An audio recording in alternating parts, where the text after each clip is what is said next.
And suddenly this wave of emotion hit me, the anxiety, and then it was gone. In a second, it was gone. I transformed. You can transform too. Come join me on this adventure.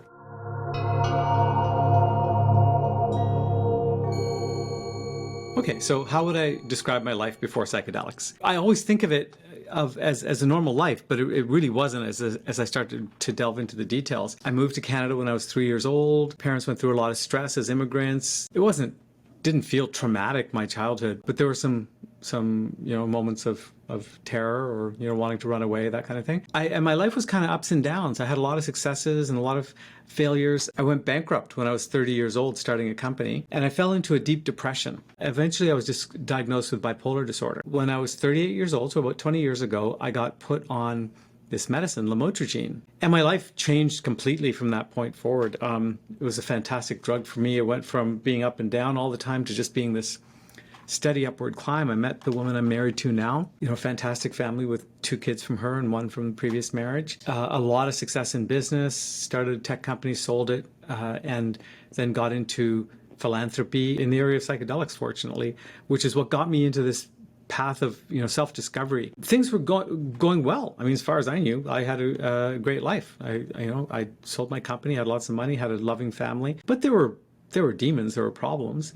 Sometimes I overate, worried about my weight a lot. I've always had a problem actually setting intention for psychedelic trips because I wasn't after anything in particular. It didn't occur to me that it might help me with bipolar disorder or that I had any deep-seated issues that needed to be resolved. I was just curious. And so sometimes I overeat, then feel bad the next day, feel bloated. And sometimes I overdrink and I'll get home and I'll not be feeling very well. And I think I shouldn't have had that last drink. I'd like to understand more about why I do this. And whoa, boy, did I get to understand that.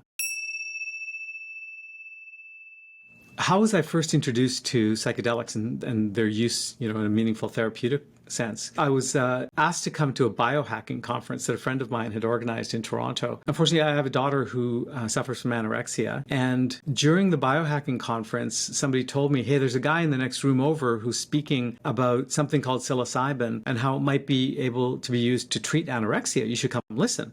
So I went over, and the guy happened to be Robin Carhart Harris from Imperial University. I'd known that when my daughter, that she and I both want to resolve this. She's still, she's doing well, but she's really suffered from this in the past. And all of a sudden now here, I had presented to me, hey, there's a potential cure, a potential a really solid treatment for this. So I met with Robin after his presentation. We had a fantastic conversation and got so excited about the potential that I agreed to help fund part of his new psychedelic research center at Imperial University. I mean, that was meant to be a one-off. And then I started reading, what else could this be used for? And started watching documentaries and, oh my gosh, the whole world opened up and started my personal journey then.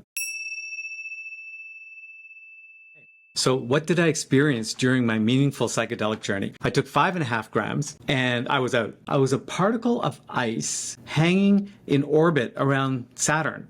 And every time I had a thought, this beam of light would come out of me and bounce around all the other particles that were around me, all kind of floating in the air around the planet. And then I would fade into these vignettes. And I had one amazing vignette about being trapped in a starship, the brig of a Star Destroyer, like from Star Wars.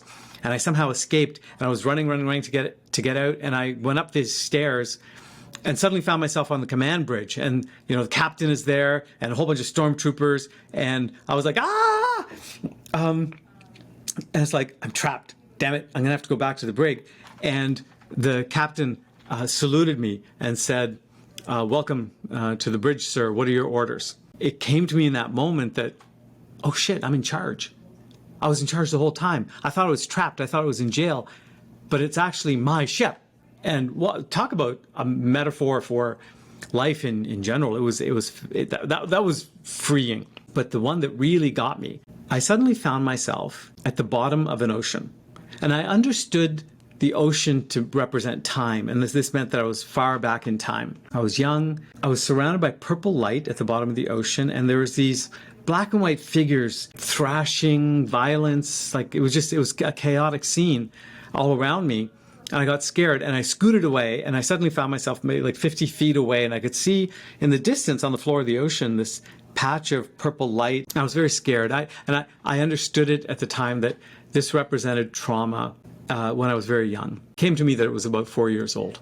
For no particular reason. I just thought, okay, 4 years old. And as I'm wondering what to do, suddenly this cylinder of white light comes down to my side, and a white diving suit with bright orange piping around the sleeves, starts descending down, and I hear a voice saying, "Get into the suit, take you back to the surface, and we'll protect you from this trauma, from this emotional turmoil." So I started to get into the suit. As I'm getting in, it suddenly occurred to me that the therapist had said before I started the trip, if you find yourself having a difficult time, you have to go towards the pain, you have to go towards the danger, because that's what therapy is all about, is to examine that. I thought, oh, well, good thing I thought about this. Let me not get into, okay, I actually said, take away the diving suit, I don't need it, I'm going to go investigate this trauma. And suddenly this wave of emotion hit me, the anxiety, and then it was gone. Like in a second, it was gone. And the thought came to me, this shit happened 50 years ago. Why is it affecting me now? That's ancient history. Whew, it's gone. That vignette ended. I remember about then, the doctor came in to check on me. I was crying and he said, "Are you okay?" I said, "Yeah, just leave me alone." And apparently I spent the next 2 hours crying. What was going on in my head during that time was I was having conversations with all the people in my life, my daughter, my wife, my children who at the time were like 8 and 9 years old, having conversations with them about like really empathetic, emotional conversations about their lives and how I haven't heard them properly and how I'm going to be there for them. And I was crying because of the beauty of these conversations. And then eventually, after about 4 hours, I opened my eyes, and over the next 2 days, I went and had all those conversations in real life with those people.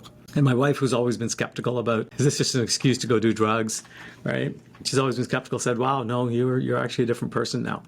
I can see it. You're more emotionally sensitive." And what happened was I had these emotional walls I'd built around myself to protect myself from the chaos of life when I was very young. Those walls had been there the whole time.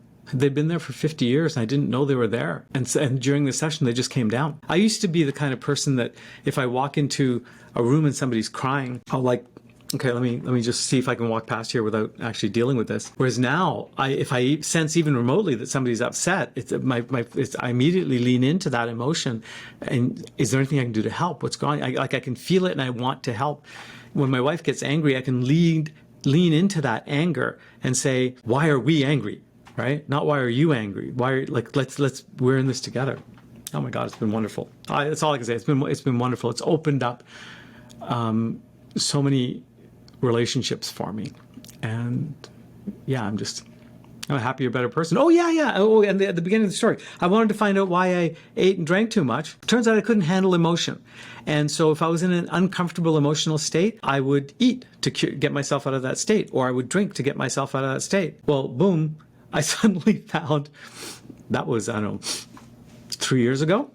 I haven't ate too much. I threw away my scale. I don't watch my weight anymore, but I'm in the healthiest shape I've ever been in. I don't drink too much anymore. Yeah, it's been a revelation. So I made a list. I actually do a monthly journaling exercise. I made a list of all the things that I think are different. I can meditate now.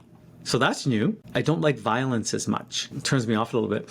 My relationships are much better with my wife, with my children. I enjoy my day-to-day existence at a level that I didn't think was possible. I don't need to be drinking or partying or listening to loud music. I just like hanging out, spending time with my kids or going for a walk. There's like magic in everything. Psychedelics have given me a sense of certainty that whatever path I'm on is the right path. I think I've more recently set down my purpose as being just working with great people and doing something important.